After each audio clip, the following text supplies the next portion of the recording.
To the point, ma'am, na ang taong bayan nanawagan na rin na bakit kaya hindi na lang siya ang mag-resign. Pero may sagot naman siya na hindi siya magre-resign dahil wala naman daw siyang problemang inaatrasan. Ang problema, meron ba siyang problemang sinusolusyonan? Prof. Tama ako diyan, Admar, tama, nag-a-agree ako diyan sa statement mo, no. Wala kang tinatakbuhan. Sa tingin ko klarado yung first 3 years, takbo lang siya ng takbo. 'Di ba? May problema sa budget, anong ginawa niya? May problema sa PhilHealth, anong ginawa niya? May problema sa pinsan niya, anong ginawa niya? Huwag nating kalimutan yung People's Initiative, so lahat yan, since 2023, budget ang inuuga nila. So, anong solusyon mo doon?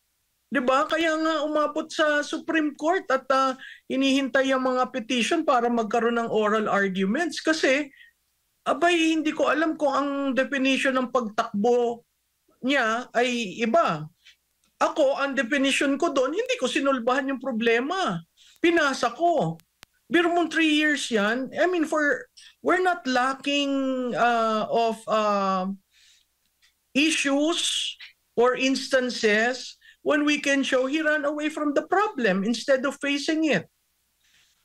Perfect example is the unit team. Second example is the ICC. Hindi ba yung yung rendition na ginawa, hindi ba yung pagtakbo sa problema?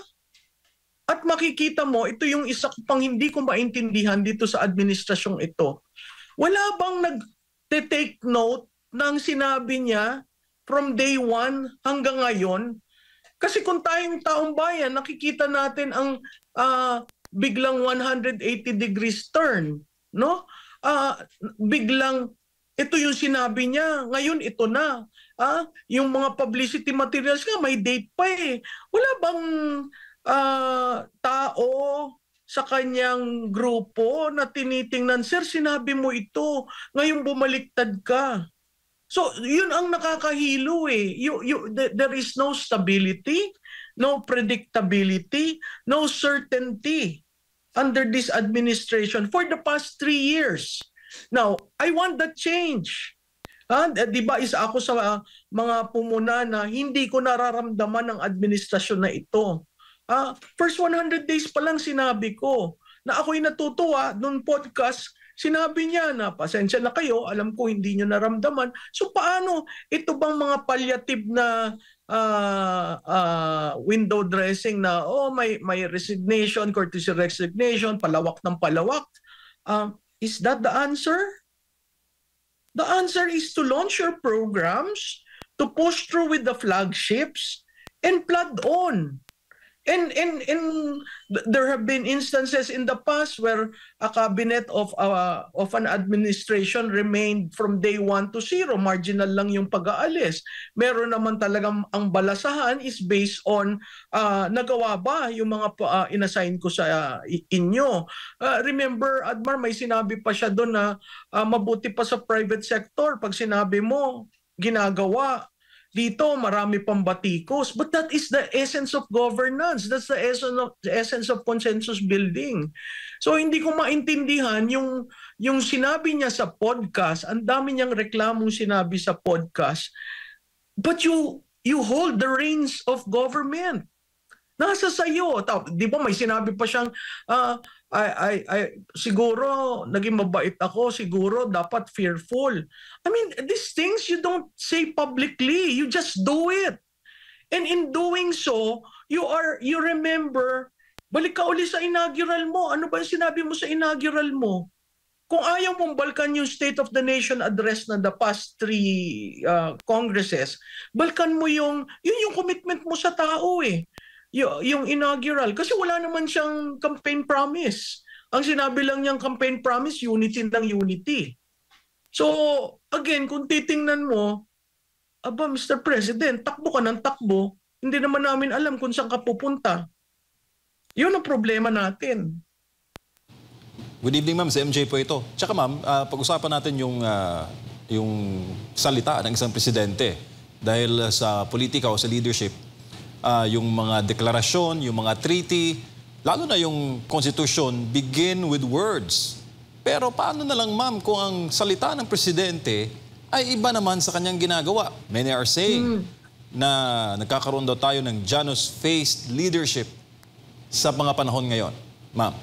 Oo, MJ. Alam, parati kong sinasabi, talk is cheap, action is needed. So, instead na, katulad nun, nasa Malaysia siya, ang sinagot niya, impeachment, at saka yung call for his resignation, shouldn't he be talking about ASEAN? Shouldn't he be talking about what he said about the yung code na pinupursue ng ating mga kasamahan sa ASEAN? Shouldn't he be already bridging to 2026 when we chair ASEAN? Ako'y nalulungkot kasi 3 taon na tayong ganyan eh. Yan Janus face na sinasabi mo, mahirap gawin yan ng 3 taon. 'Di ba? Sasabihin mo ganito, bigla kang kakabig na ganito. Lahat diversionary. So, nasaan ang presidente diyan? Ha? At kung titingnan mo yung problema nitong administration, it all boils down to communication.